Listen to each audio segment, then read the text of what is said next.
So welcome to this month's beer tier. Again, we are missing our beer because we've actually been enjoying getting out and about for these. We're actually in the Kilted Coach's kitchen right now where we film our recipe videos. And to be fair, if we're going to have a drink, it's usually whiskey, so we should really change it to the whiskey tier. Why did we not think of that? I don't know, but the beer tier rhymes, so we thought it was better. If it rhymes, it must be true, right? The frisky whiskey. That's a different type of tier. Right, this month's question is from William. William says, what's a good way to stay motivated when you're just getting started and don't have a workout partner?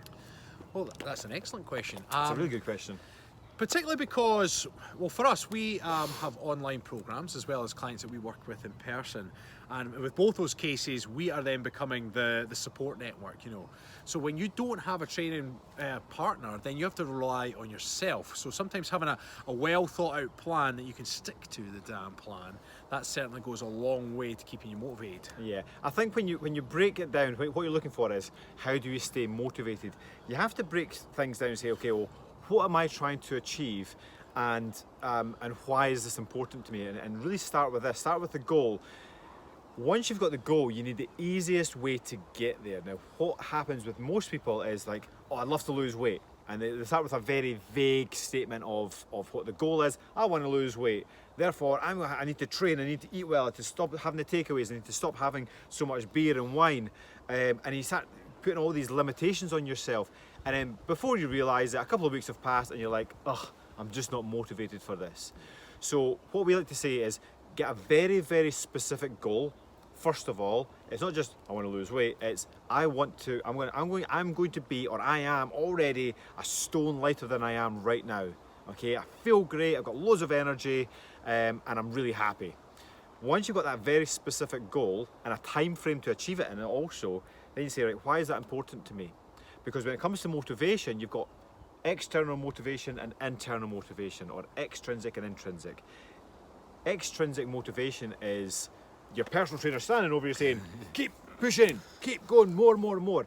Intrinsic motivation comes from Inside, within. Yeah, you want to do it for you because it's going to make you feel good and you've got this real sense of satisfaction from doing it.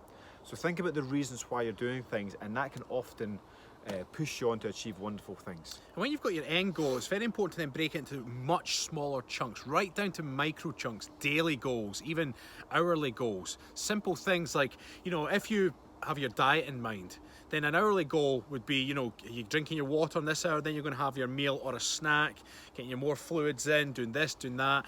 And as you're achieving these goals, you'll get a sense of fulfillment. And this is where motivation comes from. It's about succeeding. Now, granted, you've got your long-term goals, we've discussed, it's got to be important to you and why. But all these little goals, as you achieve, you're getting wins. And wins lead to more wins. So winning is winning, right? Yeah, so definitely. Micro goals, whether that's hourly, daily goals, weekly goals, are all aimed pointing directly towards whatever that end goal is for you.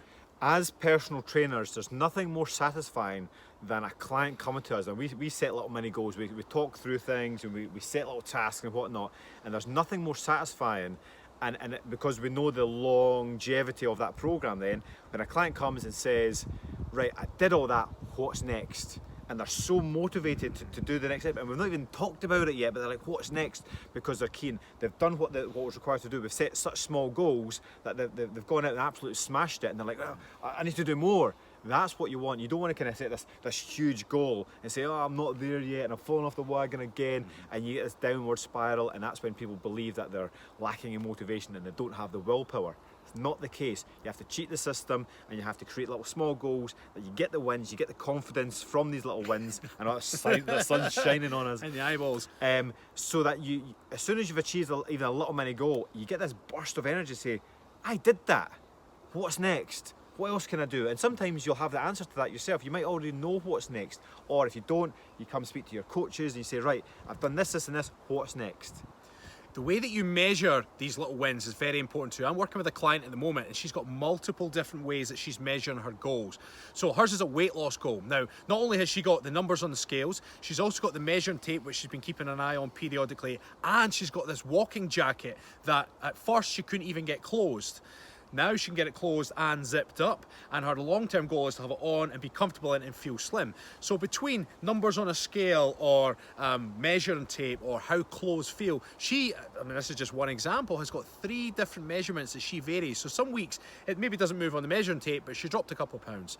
Maybe it hasn't moved so much in scales, but the jacket fits better. So she's constantly winning because she's got multiple ways to measure her success. So think about what your goal is and the different ways that you could measure that. Don't just rely on one number, whether it's the scales, because then all your happiness and all your method of success is reliant on those numbers changing. So if you've got multiple ways to measure, more chance for success.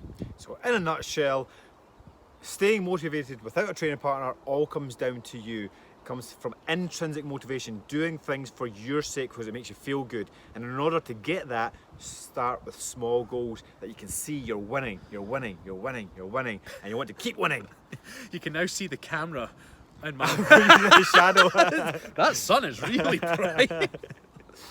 So thank you very much, William, for your beer tier question. I'm sure that's been very helpful to everyone.